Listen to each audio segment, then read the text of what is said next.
আমার মেয়ের বায়না ওই সামনের যে জেঠুমার দোকান আছে ওইখানে গিয়ে ও জেঠুমার কাছে বসে থাকবে, দোকানের সবাইকে জিনিস দেবে।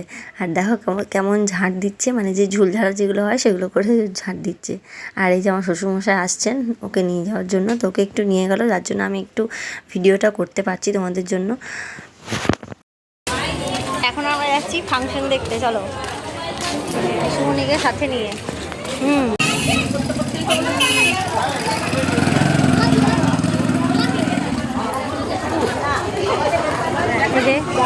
সাগর জলে ভেসে যায় দাদা।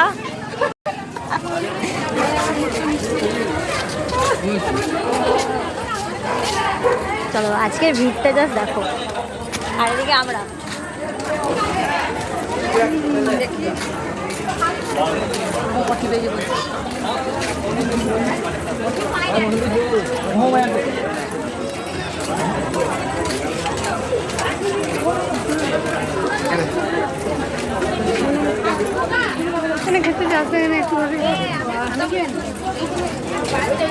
কি হয়েছে না তো ভিড় কেন?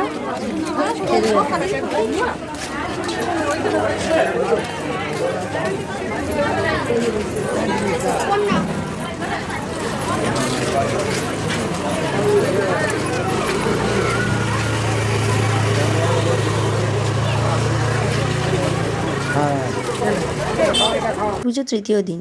এই তৃতীয় দিনে কতটা ভিড় তোমরা আমার ফোনের মধ্যে আমি যতটুকু ভিডিও করেছি দেখতে পাচ্ছ, সেটা আমি মানে ঠিকমতো বোঝাতে পারছি না। সারা রাত 12টা 12:30 অবধি এই ভিড়টা কিন্তু ছিল। আর প্রত্যেকটা বছরই প্রত্যেকটা পুজো কমিটি চেষ্টা করে নতুন নতুন থিম বানানোর জন্যে। আর প্রত্যেকটা মানুষ মানে সোনামুখীর প্রত্যেকটা মানুষ প্রায় প্রত্যেক দিনই ঠাকুর দেখতে বেরোয়, এবং আশেপাশের গ্রামগঞ্জের মানুষও কিন্তু ছুটে আসে। যারা মায়ের ভক্তবৃন্দ তারা কিন্তু ছুটে আসে, যার জন্যে এতটা ভিড় হয়। এবং দূর দূরান্ত থেকেও অনেক মানুষ আসে এই সোনামুখীর কালী পুজো দেখতে। আর দেখো সামনে স্টেজে এখানে কিছু নাচ গান এরকম অনুষ্ঠান হচ্ছিল, ফাংশন হচ্ছিল, তো সেটা একটু তোমাদের সাথে তুলে ধরলাম। কোনো স্টেজ প্রোগ্রাম বা কোনো স্টেজ শো যা মানে ভিডিওর মধ্যে দেখানো নিষেধ আছে, তাতে নিজেদের চ্যানেলেরই ক্ষতি, কিন্তু তাও আমি তোমাদের সাথে শেয়ার করলাম, জানি না কতটুকু কী হবে।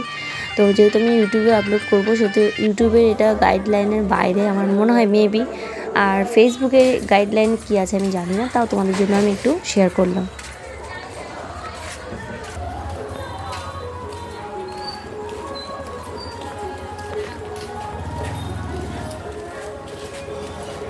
জল নিয়ে আসা হবে না? জল জল চেষ্টা পাবো তো।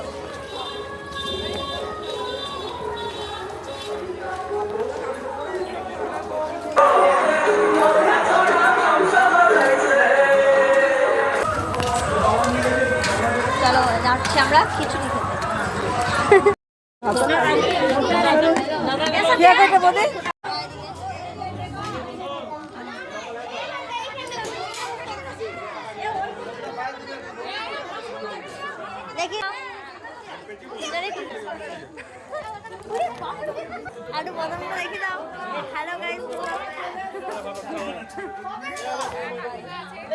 আমাদের বৌদি কি বলবো বলছি, সবাই খেতে চলে আসো।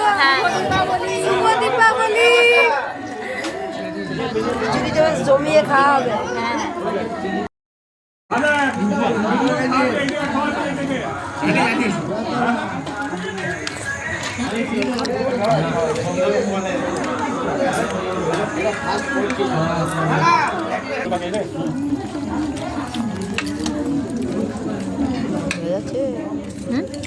বাদ দিয়ে যাচ্ছিল।